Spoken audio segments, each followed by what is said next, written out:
सी दो बातें, एक तो भाई हमारा मौसम कराची का डेफिनेटली बदल रहा है, बिकॉज बहुत महीनों बाद आज सुबह मैं उठी हूँ और मुझे एलर्जीज और वो जो ठंड ठंड सी नहीं लग रही होती, इसलिए आज के शो में मैं छींकें भी मार सकती हूँ इधर मुंह करके। अब टेंशन की बात हो जाती है, अगर 9 नवंबर को भी मौसम ना बदलता, सो ऑब्वियसली अब भी नहीं बदलना था मौसम, तो फिर कब बदलना था? दूसरी बात, आज की छुट्टी सर आंखों पर बहुत बहुत मुबारक। आधा मुल्क जो है वो इसी बात पे खुश है कि जी आज की छुट्टी बनी ही इसलिए है। वैसे ऑफ कोर्स इकबाल डे है and we all know that कि क्या रीज़न है, लेकिन it's because of the match. अच्छा, मेरा ज़रा इस पे डिफरेंस ऑफ ओपिनियन है, मुख्तलिफ राय है।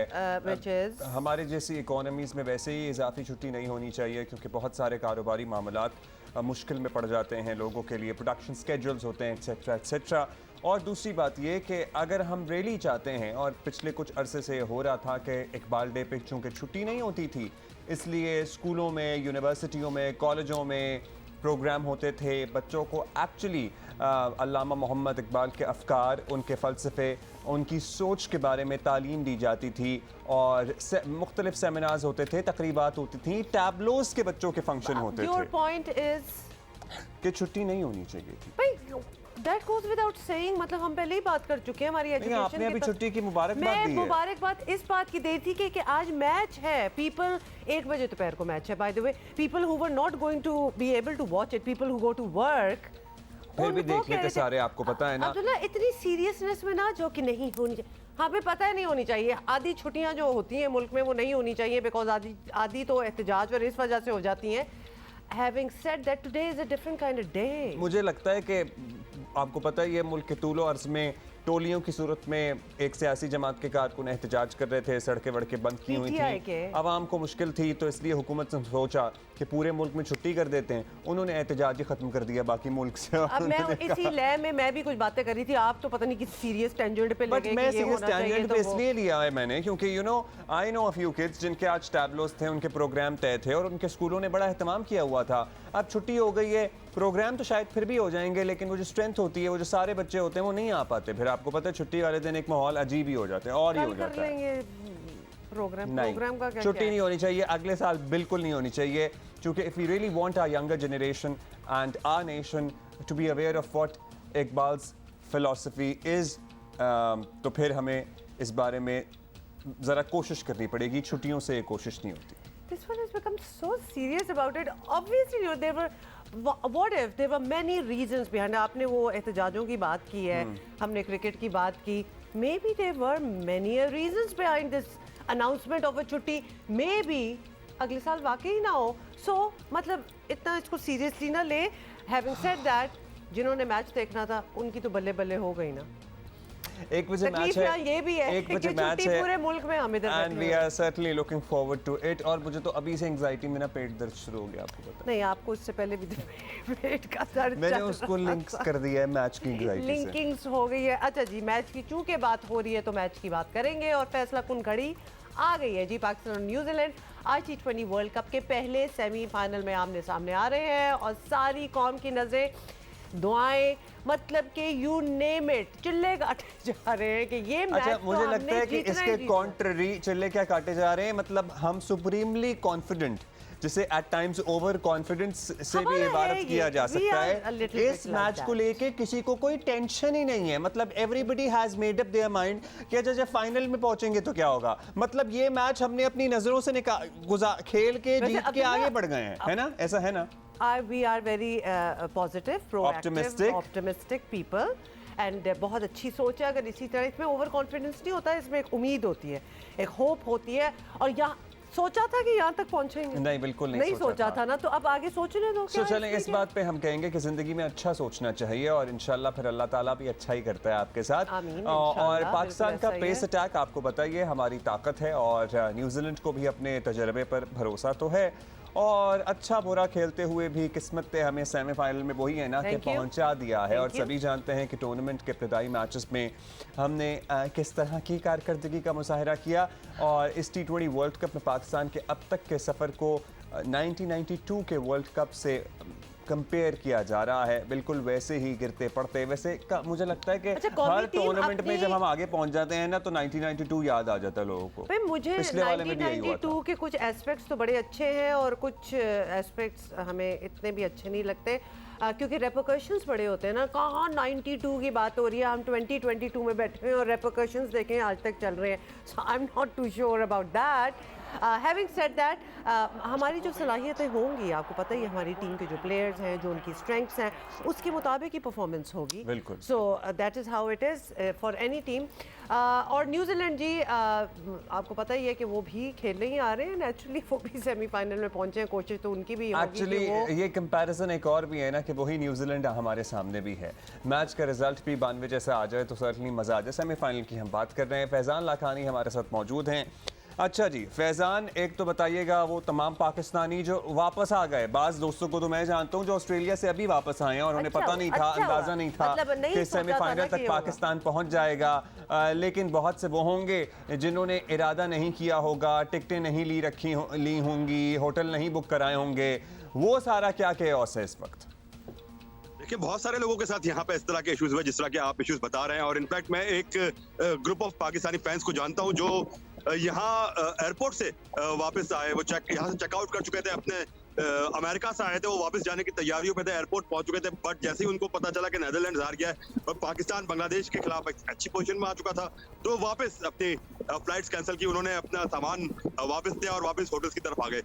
यहाँ पे जैसे ही पाकिस्तान ने क्वालिफाई किया, एक और सूरत हाल यहाँ पाकिस्तानी फैंस के साथ बन गई थी कि कुछ लोगों ने अपने टिकट्स रीसेल कर दी थी। लोगों ने सिडनी और एडिलेड के सेमीफाइनल्स के लिए टिकट्स तो बुक की थी, बट टिकट रीसेल कर दी थी क्योंकि उनको उम्मीद ना थी कि शायद पाकिस्तान सेमीफाइनल तक आ जाएगा। और फिर जब वो पाकिस्तान सेमीफाइनल पे आया तो वो लोग फिर बड़े घबराए फिर रहे थे और दोबारा टिकट्स के लिए यहाँ पर मारे फिर रहे थे, बड़ा स्ट्रगल करते रहे। होटल्स के यहाँ पे अचानक रेट्स बढ़ गए, फ्लाइट्स के रेट्स बढ़ गए, क्योंकि जैसे जैसे वक्त करीब आता है आखिरी मोमेंट तक किसी को नहीं पता था कि पाकिस्तान सेमीफाइनल में पहुंचेगा, और अगर पहुंचेगा तो एडिलेड खेलेगा या सिडनी खेलेगा। तो आखिरी लम्हात तक लोग ये बुकिंग ना कर पाए कि उन्हें सिडनी के होटल्स बुक कराने हैं या एडिलेड के होटल्स बुक कराने हैं, तो उसकी वजह से भी कई मुकामात पर लोगों को एडिशनल चार्जेस देने पड़े। लेकिन पाकिस्तान टीम की सपोर्ट है और टीम को सपोर्ट करनी, तो फिर ये सारी चीजें क्या देखना है। वैसे भी हम अक्सर कहते हैं कि it is very difficult task to support Pakistan team, लेकिन जो पाकिस्तान टीम के सपोर्टर्स हैं उनके लिए फिर ये छोटे मोटे हार्ट अटैक से कुछ कोई चीजें नहीं है ये। यानी स्पेक्टेटर्स जो बड़ी दूर दूर से आए हैं, आप कह रहे हैं अमेरिका से भी आए हुए हैं लोग, तो बड़ा एडवेंचरस किस्म का ये world cup it is turning out to be for the team and for the supporters as well. अच्छा ये बताएं, आज के लिए क्या तैयारी है पाकिस्तानी टीम की? कल तक हमें ये पता था कि वो जो एक प्रैक्टिस सेशंस होते हैं उससे ब्रेक ली हुई थी टीम ने, लेकिन बाबर आजम प्रैक्टिस कर रहे थे, कुछ ऐसा ही है? So they are ready for the task. ऐसा ही है हुमा, बिल्कुल ऐसा ही है कि टीम ने कल प्रैक्टिस नहीं की। इनफैक्ट कल टीम ने रिलैक्स किया और कुछ सेशंस ऐसे किए जिससे वो मजीद जहनी तौर पर रिलैक्स हो सके। ये एक स्ट्रेटजी का हिस्सा बन चुका है टीम का। अब टीम की कोशिश ये होती है कि वो मैच डे से पहले फ्रेश होकर मैच के लिए मैदान में उतरे। आपको याद होगा कि साउथ अफ्रीका वाले मैच में पाकिस्तान टीम ने उससे एक रोज पहले प्रैक्टिस नहीं की थी, तो ये मैथ्यू हेडन ने भी ये इस बात पर बड़ा एम्फसाइज कर दिया कि जब मैच के लिए मैदान में टीम उतरे तो पूरा एक फ्रेश सोच के साथ टीम मैदान में उतरे। तो यही पाकिस्तान का अब लग रहा है कि स्ट्रेटजी के मैच से पहले जितनी तैयारियां करनी है वो कर ले और आखिरी 24 घंटे उसमें अपने आप को अनविंड करे, उसमें अपने आप को जहनी तौर पर इतना रिलैक्स कर दे कि मैच में तमाम प्रेशर से आजाद होकर, किसी फटीग के बगैर, किसी एग्जॉस्ट हुए बगैर वो मैच में उतरे, ताकि एक फ्रेश माइंडसेट के साथ टीम मैदान में खेले। तो बाबर आजम ऑफ कोर्स है, क्योंकि वो स्ट्रगल कर रहे हैं अपनी फॉर्म के साथ, उनको वो मिडल नहीं कर पा रहे सही तरह बॉल को, तो वो उसके लिए काफी देर प्रैक्टिस करते रहे। और ऑफ कोर्स बाबर आजम जितने बड़े प्लेयर हैं उनके लिए एक इनिंग,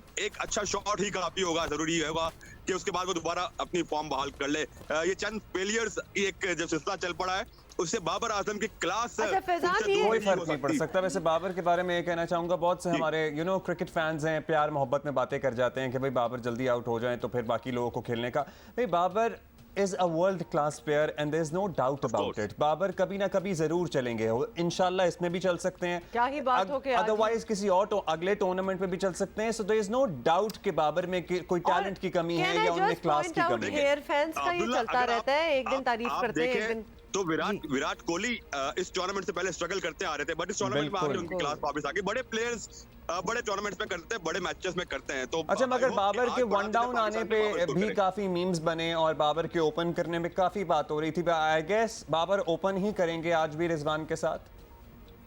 अब तक यही इम्कानात और इत्तलात यही है कि बाबर और रिजवान की जो ओपनिंग पेयर है वो बरकरार ही रहेगा। और ऑफ कोर्स अब पाकिस्तान टीम एक कॉम्बिनेशन बन चुका है। अब यहाँ पर आके कॉम्बिनेशन को छेड़ना मिड टूर्नामेंट या एक सेमीफाइनल के स्टेज पर आके कॉम्बिनेशन को छेड़ना मुनासिब नहीं लगता।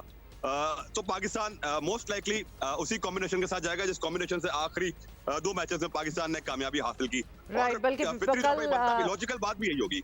जी बिल्कुल, कल हमारे एक्सपर्ट्स ऑन आवर शो भी यही कह रहे थे कि it is perhaps too late to change that setting. अच्छा, let's talk about the other side. मतलब हमने तो कल रिलैक्सेशन का एक दिन गुजारा एक्सेप्ट फॉर बाबर, और स्ट्रेटजी भी ये है। न्यूजीलैंड भी रिलैक्सेशन में ही चल रहा है या उन्होंने अपनी भरपूर तैयारियां पकड़ी हुई हैं? देखिए, न्यूजीलैंड ने तो काफी भरपूर प्रैक्टिस सेशन कल किया था। अनलाइक पाकिस्तान की टीम तो आराम को, रिलैक्स होने को तरजीह देता, बट न्यूजीलैंड का सेशन काफी देर तक जारी रहा था। उसमें ऑफ कोर्स न्यूजीलैंड को इस चीज का पता है कि पाकिस्तान एक टफ टीम है और उससे नंबर दासमा होने के लिए उनको काफी मेहनत करना पड़ेगी। आसान टीम नहीं होगी पाकिस्तान। हालांकि अगर हम रिकॉर्ड की बात करें तो वर्ल्ड कप के सेमीफाइनल्स में पाकिस्तान का रिकॉर्ड न्यूजीलैंड के अगेंस्ट बड़ा अच्छा है। चाहे T20 ओवर्स का वर्ल्ड कप हो, चाहे 50 ओवर्स का वर्ल्ड कप हो। हाँ, 2 मरतबा आईसीसी चैंपियंस ट्रॉफी 2009 और 2000 कीनिया में जो आईसीसी नॉकआउट टूर्नामेंट था उसके सेमीफाइनल से पाकिस्तान ने को न्यूजीलैंड ने शिकस्त दी थी। उसके अलावा जो मजीद 6 और सेमीफाइनल्स हुए किसी भी टूर्नामेंट के, उसमें पाकिस्तान कामयाब रहा है अगेंस्ट न्यूजीलैंड। और 6-2 का रेशियो है पाकिस्तान का इन टूर्नामेंट सेमीफाइनल्स। तो ये एज ऑफ कोर्स पाकिस्तान को होगा। और जिस तरह आपने अपने इंट्रो में बात की, 92 में भी सेमीफाइनल में पाकिस्तान ही न्यूजीलैंड को शिकस्त देकर आगे आया था। इस बार भी वही सूरत हाल लगती आ रही है। इससे पहले 2007 का जो T20 वर्ल्ड कप, जिसका पहला T20 वर्ल्ड कप था जिसका फाइनल पाकिस्तान इंडिया हुआ था, उसमें भी पाकिस्तान न्यूजीलैंड को देकर आगे आया, शिकस्त देकर आगे आया था। तो पाकिस्तान के लिए ओवरऑल एक ये कहे कि स्टैटिस्टिक वाइज से एक अच्छी सूरत हाल भी यहाँ पाकिस्तान के लिए। बट इंशाल्लाह हिस्ट्री में repeat itself till the point कि हम वर्ल्ड कप जीत जाएं। उसके बाद हम नहीं चाहते कि हिस्ट्री अपने आप को दोबारा दोहराए, लेकिन ये ज़रूर हम आपसे जानना चाहते हैं कि मौसम की कंडीशंस क्या कह रही हैं आज। अब it's going to be a clear day today. देखिए, मैं इस वक्त सिडनी क्रिकेट ग्राउंड के बाहर खड़ा हूँ। सूरज बिल्कुल ऊपर है, तो एक बड़ा ब्राइट सनी डे है आज यहाँ सिडनी में। तो कोई इम्कान नहीं है मैच मुतासर होने का। और यकीनी तौर पर पूरे 40 ओवर्स का आज यहाँ पर मैच होगा। मेलबर्न में ऑफ कोर्स अगले 4-5-6 दिन जब फाइनल्स भी जब शेड्यूल है यहाँ 13 नवंबर को, तो बारिश के इम्कान है। बट सिडनी में आज बिल्कुल मौसम सेट है, बेहतर मौसम है, एक आइडियल मौसम है। सूरज निकला पड़ा है और अच्छी क्रिकेट होगी। बहुत शुक्रिया आपका Faizan, thank you so much. Enjoy Sydney and enjoy the match.